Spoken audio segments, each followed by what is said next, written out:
Olá, está no ar o Conexão Unifeso. Eu sou Michele Bronstein e hoje converso com o professor Daniel Pinheiro Hernandes, do curso de graduação em Medicina do Unifeso, que vai falar a respeito do Programa de Educação pelo Trabalho para a Saúde. E na sequência, converso também com Ana Maria Gomes de Almeida, diretora do Centro de Ciências Humanas e Sociais do Unifeso e coordenadora da Sala Verde, vai nos contar a respeito desse espaço que é chancelado pelo Ministério do Meio Ambiente. Não saia daí, fique com a gente.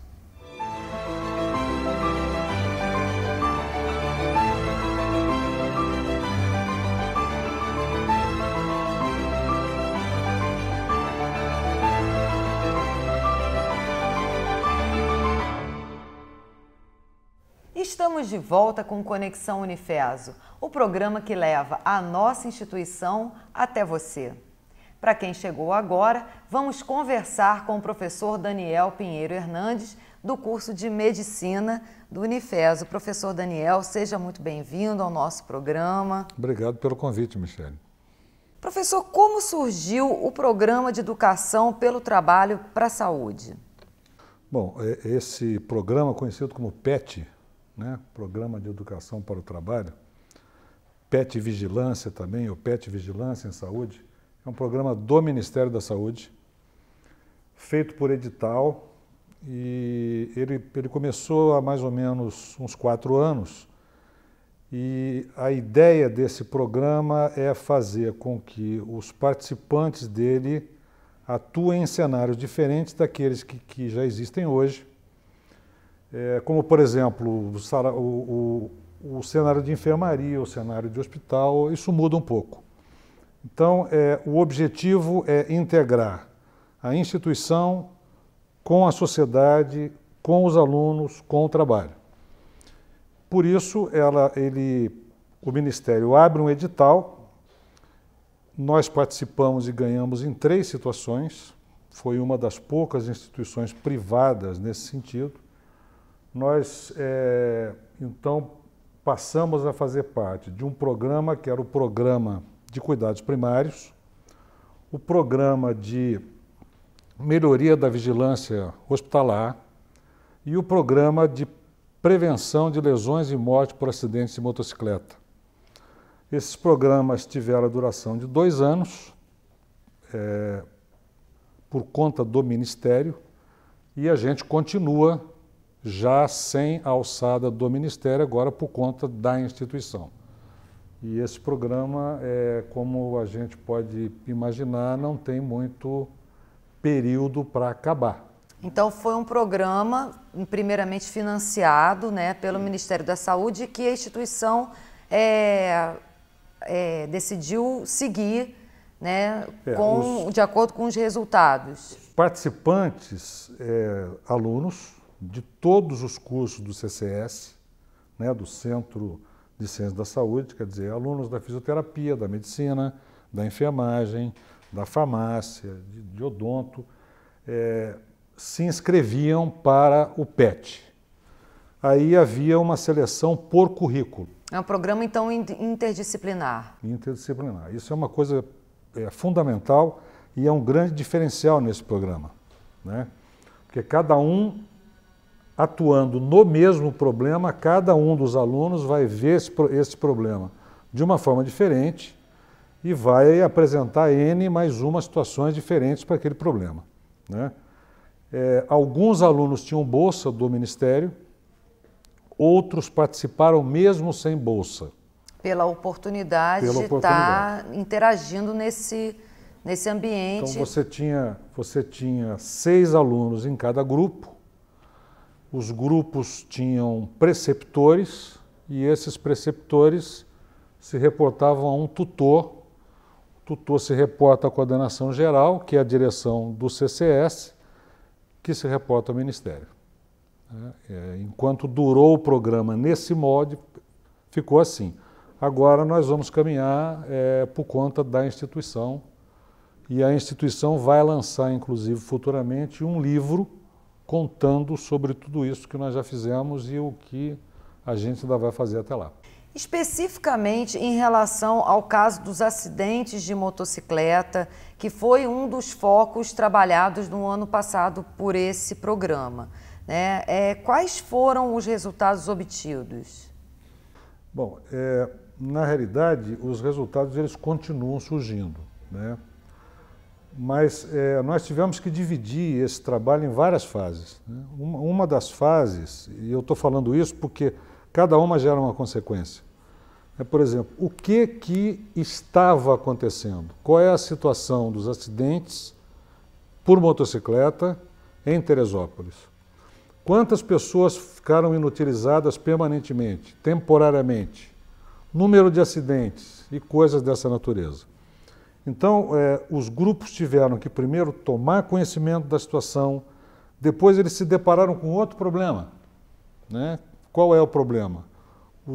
As informações são diferentes, né? Então você tem, por exemplo, o camarada que sofre um acidente, mas esse acidente não é atendido no hospital, né? Você tem um número, por exemplo, do Corpo de Bombeiros que pode não bater com o número da Polícia Militar, por exemplo. Porque nem todo acidente a pessoa vai para o hospital, ela Exatamente. pode voltar para casa, ser cuidada, Exatamente, né, de outra forma. O que normalmente não seria o ideal, né? Mas até isso acontece.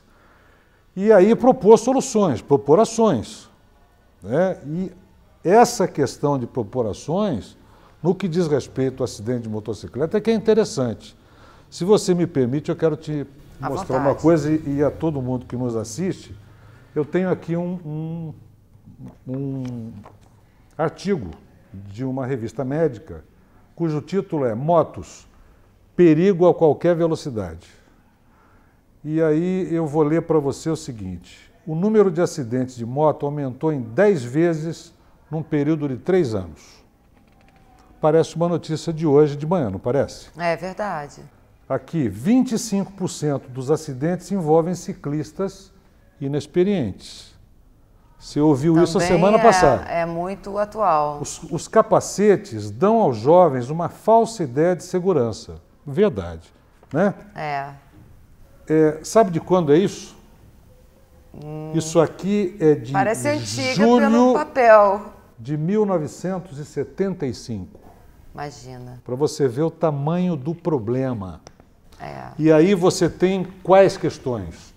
Mudança das questões culturais, mudança dos padrões educacionais, acabar com uma coisa que é a chamada síndrome da invulnerabilidade, né? Quer dizer, o camarada sobe na moto e acha que é um super-homem. Mudar a consciência desse pessoal que trabalha em moto e que acha que ganhar 5 minutos vai fazer muita diferença, a pizza vai esfriar, por exemplo. É o motoboy, né? O motoboy, essa história de passar buzinando, né? Então você vê, nós tínhamos há 20 anos atrás 4 milhões de motocicletas.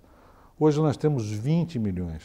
Até por conta da questão do mercado, né? Claro. Que se tornou muito fácil adquirir uma motocicleta. E recentemente você viu que as cinquentinhas que precisavam de uma licença, a licença vai ser válida só a partir de novembro. Então tudo isso implica numa série enorme de possibilidades educacionais, né?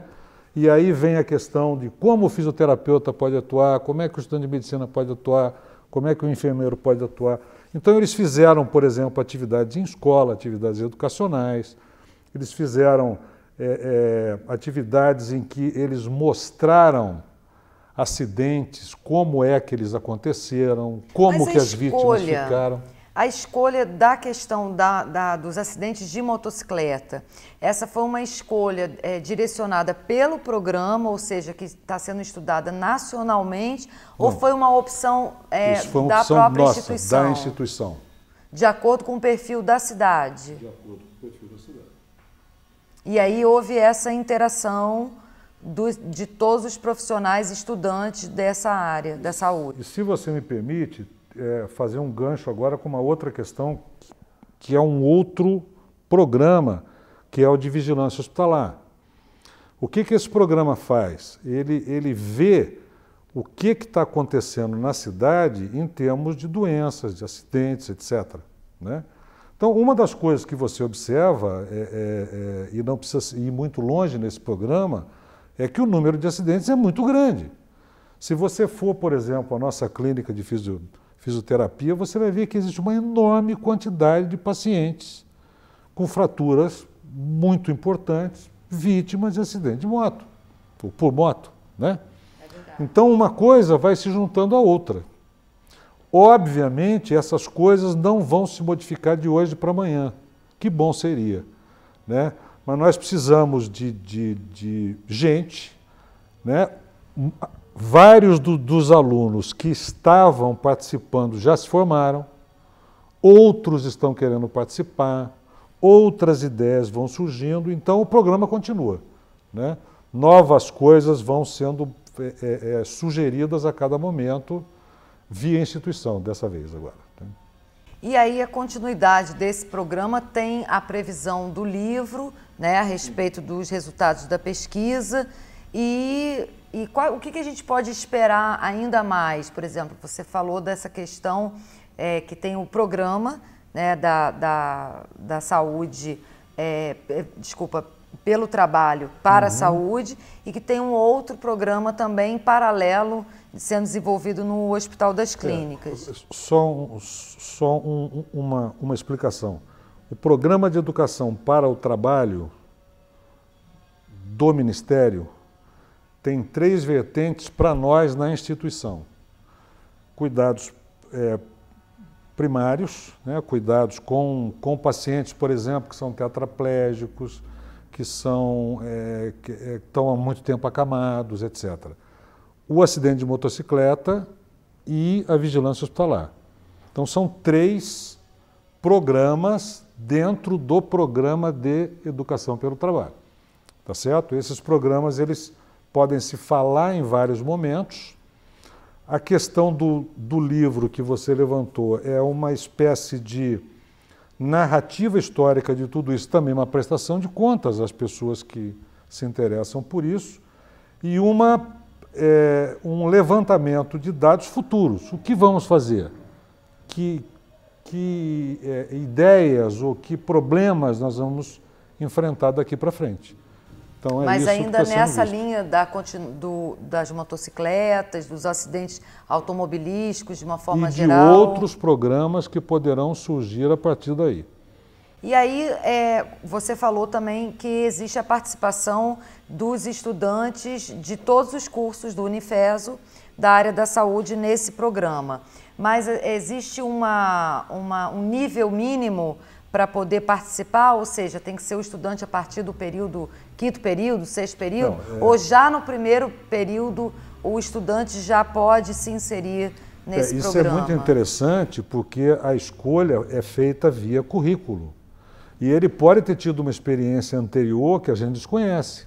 Antes de entrar na faculdade. Você pode ter um aluno, por exemplo, que já trabalhou em alguma área de saúde ou que já trabalhou numa área de hospitalar ou alguma área de socorro, enfim, né? Você pode ter isso.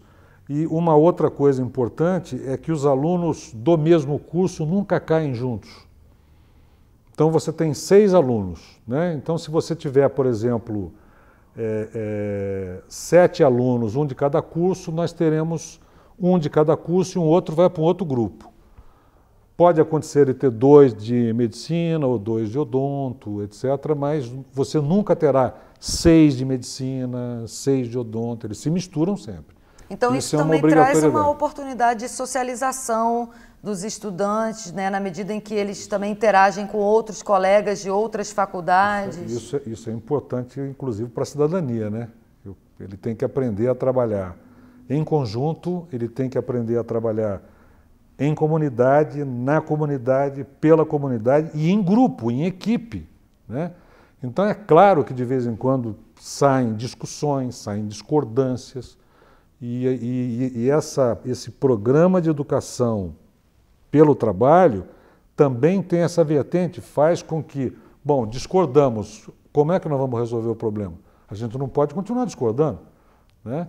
E isso faz com que eles cheguem sempre a um acordo, né? Só para ilustrar isso, o Centro de Ciência da Saúde fez 2 seminários, um em cada ano, um ano passado e um no ano retrasado, mostrando pôsteres em que os alunos fizeram apreciações sobre os seus trabalhos. E ali você vê exatamente isso que nós estamos falando, né? Quer dizer, aquilo ali é o resultado do consenso que o grupo teve em relação àquilo que eles estavam fazendo. Foi uma coisa muito interessante, né? E quais as consequências desse programa, na prática, para a nossa comunidade, para as pessoas que moram em Teresópolis? Bom, a gente queria que esses cuidados todos que a gente tem levantado tivessem aplicação imediata, né? Infelizmente, a gente sabe que as coisas demoram um pouco. Então, o nosso objetivo é que os cuidados melhorem, que a vigilância melhore, que os acidentes diminuam, que as mortes diminuam e assim por diante. Para isso, a gente tem uma série de questões que são importantes. Eu acho que uma dessas questões está exatamente na figura de quem está assistindo a gente agora, né? Que é pensar aonde é que está a responsabilidade de cada um. E aí... Aí você fala do motociclista claro, sem carteira. Claro, né? claro. Que... O camarada... Ou a pessoa que dirige, mesmo com a carteira, mas que dirige em alta pilota, né? Em alta velocidade. Exatamente. Você vê, né, a quantidade de pessoas que acreditam no freio dos outros. Quer dizer, ele tem certeza que o carro da frente vai frear. Se não frear, ele bate. Entendeu? Outra coisa, o cara sai andando no meio dos carros buzinando. Se alguém abrir a porta deliberadamente, uma criança, por exemplo, acontece um acidente. Então, aquela questão, né, da direção preventiva, do ser cidadão, eu não posso fazer determinadas coisas, algumas coisas são minhas responsabilidades. Isso precisa ser cultivado, né? Não só cultivado, como recultivado e refalado. Entendeu? Isso é uma coisa que a gente precisa falar bastante. Quer ver uma coisa importante, se você me permite? Você tem um paciente em casa acamado, com Alzheimer, com muita idade, que depende de uma pessoa que cuide dele. Essa pessoa tem que cuidar dele. Não adianta gritar com ele. Essas coisas nunca vão resolver, né? Então, se os cuidados não melhorarem, se a família não se preparar para aquele cuidado, né? Se o pai que está dando uma motocicleta para o filho, porque ele fez alguma coisa que ele acha merecedora de um prêmio, de um presente, está simplesmente fazendo isso e ponto, né? Se não tá dando isso para ele de forma, olha, meu filho, respeite as leis de trânsito, se você fizer alguma bobagem, você vai ficar sem dirigir a moto. Parecem coisas assim, meio extemporâneas, mas a gente precisa pensar nisso. Porque, na verdade, as pessoas só pensam na consequência, né? Mas não pensam na prevenção. E aí fica a tal história. A hora que acontece um acidente, voltando à questão que você estava falando, de quem é a responsabilidade? Do SAMU, do bombeiro, do guarda, de quem está lá, de todo mundo, né?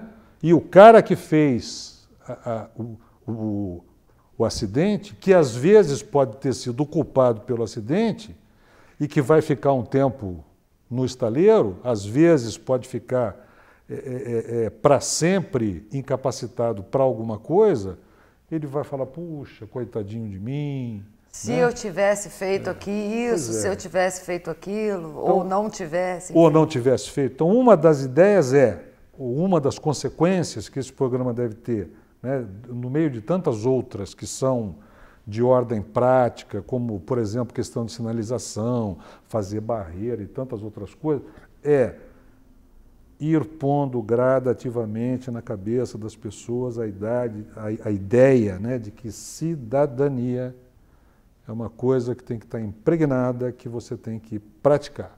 Cidadania é sua, não é do teu vizinho, não é do cara da tua frente. todo mundo tem que ser cidadão. Eu acho que essa participação dos alunos em grupo, fazendo isso, discutindo isso, mostrando essas coisas, e as pessoas pensando, as pessoas vendo que isso está acontecendo, deve ser alguma coisa muito importante. O futuro pode ser muito melhor. Professor Daniel, quero agradecer muito pela sua participação no nosso programa e também por essas informações, né, que podem contribuir para a qualidade da vida na nossa cidade, né, assim a partir de mudanças, né? Assim esperamos. E voltamos já já com a professora Ana Maria Gomes de Almeida, que vai nos contar sobre a Sala Verde.